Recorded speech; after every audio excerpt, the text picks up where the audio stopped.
Welcome to our channel. If this is your first time checking this channel out, we are glad to have you here.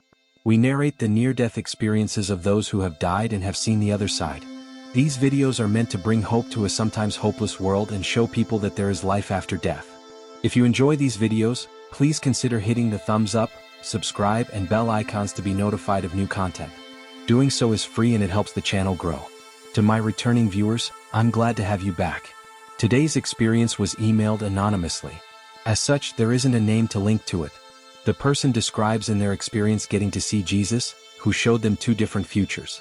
The experiencer before leaving the presence of Jesus asked one final question.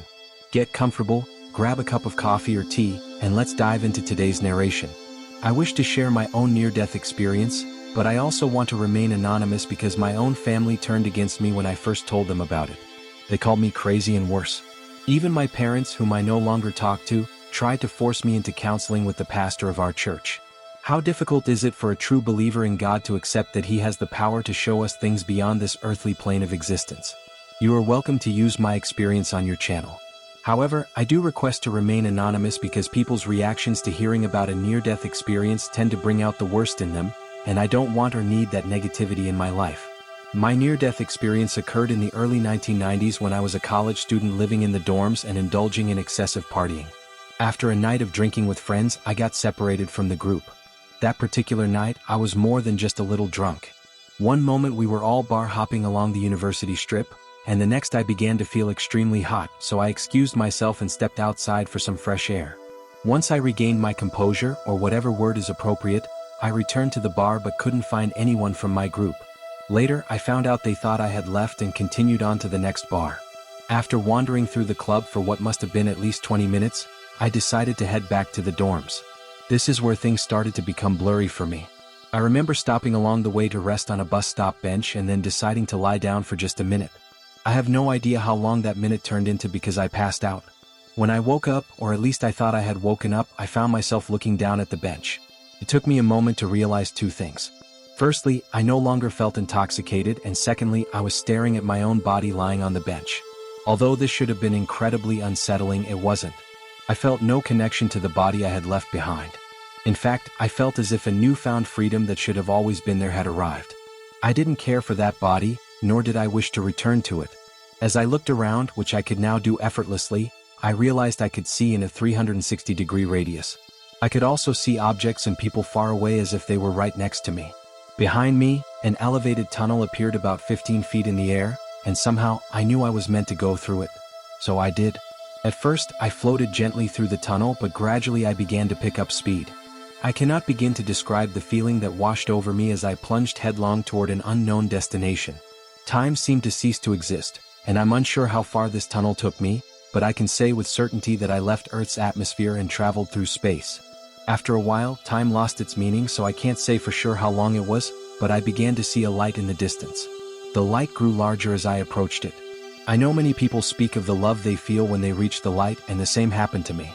Even if I had a million years and a million words, I couldn't begin to describe that love in a way that someone who hasn't experienced it could understand.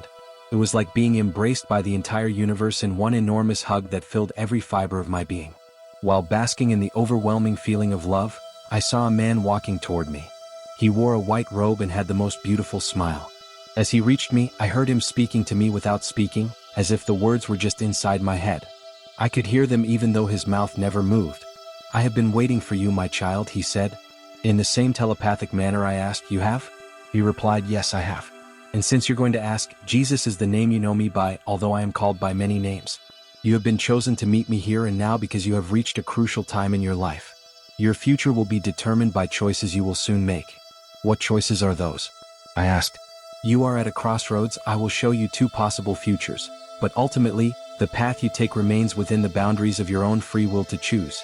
Jesus reached out a hand and touched my forehead, and I saw myself in a doctor's office, only older, with the doctor telling me that my liver was failing due to the excessive drinking I had done in my youth.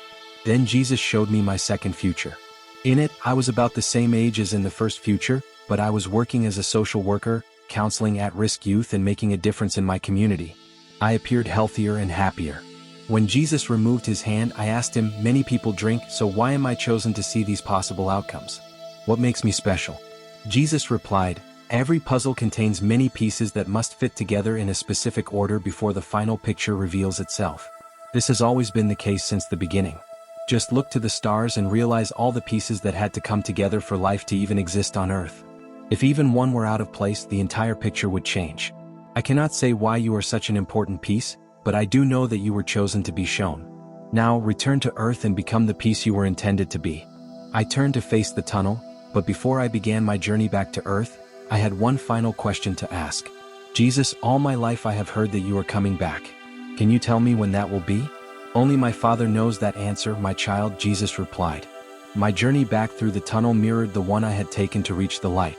As I approached my body, which was still on the bus stop bench, my descent slowed until I hovered directly above it. There was a part of my soul that didn't want to rejoin the lifeless body. It wanted to return to the light, but when I glanced around, I saw that the tunnel had closed. Suddenly, I felt a force pulling me back inside my body with a loud popping sound. I immediately awoke. I was cold but no longer felt any intoxication.